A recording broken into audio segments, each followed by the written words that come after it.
எல்லாருக்கும் வணக்கம். என்னுடைய ராதா ராமராவ் சேனலுக்கு உங்கள் எல்லாரையும் வெல்கம் பண்ணுறேன். இந்த வீடியோவில் மாங்காய் பச்சடி, அதுவும் அறுசுவையும் சேர்த்து இந்த மாங்காய் பச்சடி எப்படி செய்யலாங்கிறத பார்க்க போகிறோம். முக்கியமாக வருஷப்பிறப்பு அன்னைக்கு இந்த மாங்காய் பச்சடி செய்கிறப்ப கொஞ்சமாக எடுத்துட்டு கசப்புக்காக சில பேர் கொஞ்சமாக வேப்பம்பூ சேர்ப்பாங்க.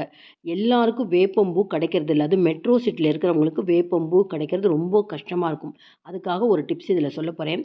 இந்த மெத்தடை நீங்கள் இதுக்கு முன்னாடி மாங்காய் பச்சடி செஞ்சுருந்தீங்கன்னா கண்டிப்பாக கமெண்ட் பாக்ஸில் உங்களுடைய அனுபவத்தை பகிரணும். இந்த வீடியோ பார்க்குறதுக்கு முன்னாடி இது வரைக்கும் என்னோட சேனலுக்கு சப்ஸ்கிரைப் பண்ணாத வியூவர்ஸ் உடனே சப்ஸ்கிரைப் பண்ணி எனக்கு எப்போதுமே சப்போர்ட் பண்ணிட்டே இருங்க. மாங்காய் பச்சடி செய்கிறதுக்கு இந்த கிளிமூக்கு மாங்கான்னு சொல்கிறாங்க இல்லையா, அது ஒரு 350 கிராம் அதோட வெயிட்டு.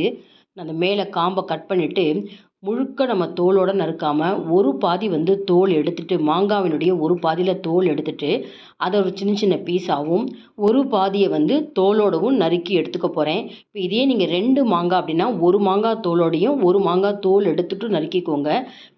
இப்போ பாருங்கள், நான் இந்த ஒரு மாங்காவையே பாதி தோல் எடுத்து பாதி தோல் எடுக்காமல் உள்ளுக்குள்ளே இந்த கொட்டையில் இருக்கிறது தான் கொஞ்சம் கொஞ்சமாக நல்லா செதிலாக எடுத்து எல்லாம் தனியாக பிரித்து வச்சுருக்கேன். இது மாதிரி எதுக்காக செய்கிறேங்கிறத நீங்கள் மாங்காய் பச்சடி செஞ்சு முடித்த பிறகு உங்களுக்கு பார்த்தா தெரியும்.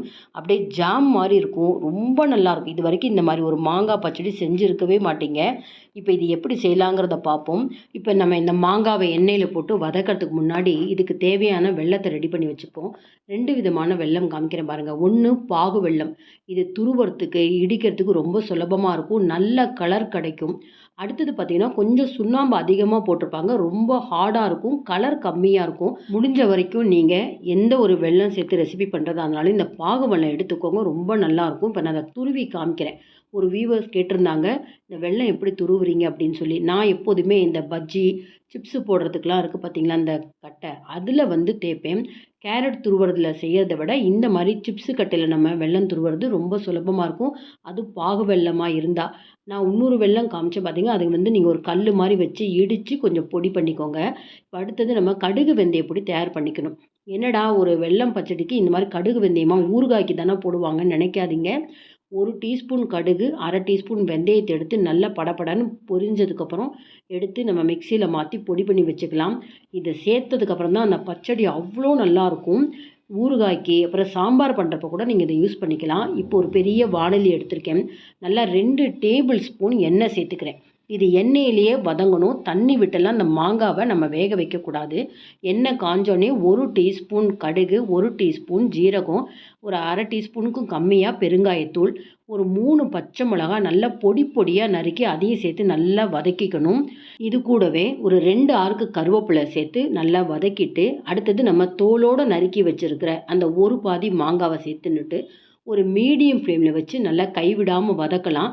2 நிமிஷத்தில் பார்த்திங்கன்னா அந்த தோலுடைய நிறமெல்லாம் மாறிடும். அந்த மாதிரி நிறம் மாறினதுக்கப்புறம் நம்ம தோல் எடுத்துகிட்டு நறுக்கி வச்சுருக்கிற மாங்காவை சேர்க்கணும். இந்த மாதிரி சேர்க்குறப்ப தான் நமக்கு இது பார்த்திங்கன்னா இந்த தோலோடு இருக்கிறது இந்த பச்சடியில் கொஞ்சம் துண்டமாக உங்களுக்கு தெரியும். இந்த தோல் எடுத்தது அப்படியே ஜாம் மாதிரி நல்லா சேர்ந்துக்கும். அதனால் யாருக்கு எப்படி விருப்பமோ அதை மாதிரி எடுத்து நம்ம சாப்பிட்றதுக்கு ரொம்ப நல்லாயிருக்கும். இந்த பச்சடிக்கு தேவையான ஒரு 3/4 டீஸ்பூன் உப்பு சேர்க்குறேன், கொஞ்சமாக மஞ்சப்பொடி சேர்க்குறேன். உப்பு சேர்த்ததுக்கப்புறம் பார்த்திங்கன்னா இன்னும் சீக்கிரமாகவே இந்த மாங்காய் வதங்கும். எண்ணெய் இந்த அளவுக்கு சேர்த்துருந்தா தான் நம்ம ஒரு 15 நாள் வரைக்கும் ஃப்ரிட்ஜில் நல்லா ஸ்டோர் பண்ணிக்கலாம். இந்த அளவுக்கு எண்ணெய் இருக்கணும். அந்த கடுகு வெந்தய பொடியும் சேர்க்குறதுனால ரொம்ப நல்லாயிருக்கும். இப்போ நல்லாவே வெந்திருக்கு பாருங்கள். இப்போ நம்ம அடுப்புலேருந்து இறக்கி வச்சுடலாம். இதுக்கு சேர்க்கறதுக்கு உண்டான வெள்ளை கரைசல் ரெடி பண்ணிக்கலாம். ஒரு பாத்திரம் வாணலி எடுத்துக்கிறேன். நான் 350 கிராம் மாங்காய் எடுத்தேன்னு சொன்னேன். அதுக்கு ஒரு 150 கிராம் இந்த மாதிரி துருவின வெல்லம் எடுத்திருக்கேன். ஒரு கப்பு அளவுன்னு பார்த்தீங்கன்னா ஒரு மீடியம் சைஸ் கப்பில் 1/2 கப்பு வெள்ளத்துருவல் எடுத்து வச்சுருக்கேன், பாகு வெல்லம். இதுக்கு ஒரு 1/2 கப்பு நான் தண்ணி சேர்த்துக்கிறேன். ரொம்ப அதிக அளவு தண்ணி வேண்டாம், 1/2 கப்பு போதும். நல்லா வெல்லம் கொதித்து கரைஞ்சி வந்ததுக்கப்புறம் முக்கியமாக நம்ம இதை வடிகட்டிக்கணும். அடியில் மண்ணெல்லாம் இருக்கும். இந்த வாணலியில் எவ்வளோ அழுக்கு இருக்குது பாருங்கள். வாணலி ஒரு தடவை நல்லா சுத்தம் பண்ணிவிட்டு திரும்பவும் அதே வாணலிலேயே இந்த வெள்ளை கரைசலை சேர்த்துக்கிறேன். வெள்ளை கரைசல் ஒரு 2லேருந்து 3 நிமிஷம் கொதிக்கணும். இந்த மாதிரி இது கொதிச்சுன்னு இருக்கப்பயே இதில் நம்ம என்ன பண்ண போகிறோம், 1 டீஸ்பூன் காஷ்மீரி சில்லி சேர்க்க போகிறேன். நல்லா கொதிச்செடுத்து 1 டீஸ்பூன் காஷ்மீரி சில்லி, இதை விட இன்னும் அதிகமாக கூட தாராளமாக நீங்கள் சேர்த்துக்கலாம். அந்த பாருங்கள், பொடிச்சு வச்ச கடுகு வெந்தய பொடி ரொம்ப ரொம்ப நல்லாயிருக்கும். இதை மிஸ் பண்ணவே பண்ணாதீங்க. இந்த பச்சடி ரொம்ப டேஸ்ட்டாக இருக்கிறதுக்கு காரணமே இந்த கடுகு வெந்தயப்பொடி ரொம்ப கொஞ்சமாக போடணும். அளவுக்கு அதிகமாக போட வேண்டாம். இது கடுகு வெந்தயப்பொடி போடுறதுனால இந்த மாங்காய் பச்சடி பார்த்திங்கன்னா வருஷ பிறப்புக்கு சில பேர் வேப்பம் பூ சேர்ப்பாங்க. இப்போ வேப்பம்பூ இல்லாத இடத்துல பாருங்கள், கசப்புக்கு நம்ம அந்த வெந்தயமும் சேர்த்தாச்சு. அறுசுவையும் இந்த மாங்காய் பச்சடியில் இருக்குது. இப்போ பாருங்கள், நல்லா கொதிச்சதுக்கப்புறம் 2 நிமிஷம் தான் மிளகாத்தூள் போட்டுட்டு 2 நிமிஷம் கழித்து நல்லா அந்த எண்ணெயோடு இந்த வதக்கி வச்சுருக்கிற மாங்காவை சேர்த்துட்டு சிம் ஃப்ளேமில் வச்சு ஒரு 3லேருந்து 4 நிமிஷம் கொதிக்க வச்சோம்னா அந்த மாங்காய் முழுக்க அந்த வெள்ளை சிரப்பை நல்லா அப்சர்வ் பண்ணிவிட்டு கலர் நல்லா சேஞ்ச் ஆகிருக்கும். பாகு வெல்லமும் அந்த மிளகாத்தூளும் சேர்ந்தப்புறம் அந்த கலர் பார்த்தீங்களா? மூடி வச்சு 4 நிமிஷம் கழிச்சு பாருங்கள், எவ்வளோ அருமையாக இருக்குது பார்த்தீங்களா? பார்க்கவே உங்களுக்கு நாக்கில் எச்சில் ஊறும். சாதத்துக்கு மட்டும் சைட் டிஷ்ஷாக கிடையாது, சப்பாத்தி, தோசை, அடை எல்லாத்துக்கும், பிரெட்டுக்கு கூட நீங்கள் இந்த மாதிரி ரொம்ப ஸ்வீட்டாக நம்ம ஃப்ரூட் ஜாம் இல்லாமல் இந்த மாங்காய் பச்சடியில் இந்த சிரப்பை எடுத்து நம்ம தடவி சாப்பிட்லாம். அவ்வளோ நல்லாயிருக்கும். இதை மிஸ் பண்ணவே பண்ணாதீங்க. நீங்கள் இதை பார்த்துட்டு செய்யாமல் இருந்தீங்கன்னா ரொம்ப அன்லைக்கின்னு சொல்லலாம். அந்த அளவுக்கு டேஸ்ட்டாக இருக்கும். சூடு ஆறுனதுக்கப்புறம் பாருங்கள், ஒன்றுமே கெட்டியாக இருக்குது. இந்த வீடியோ பார்த்தோன்னே மாங்காய் சீசன் இருக்கிற வரைக்கும் இது தீர உடனே செஞ்சுட்டே இருங்க.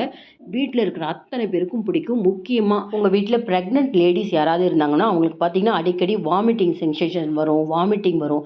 இந்த மாங்காய் பச்சடி செஞ்சு வச்சுட்டா அவங்களுக்கு எப்பெல்லாம் ஒரு மாதிரி வாய் கசப்போ இல்லை குமட்டல் இருக்கோ இதை வச்சுட்டு ஒரு சைட் டிஷ்ஷாக வச்சுன்னு சாப்பிட்லாம். சாதத்துக்கு சைட் டிஷ்ஷாக வச்சு சாப்பிட்லாம்.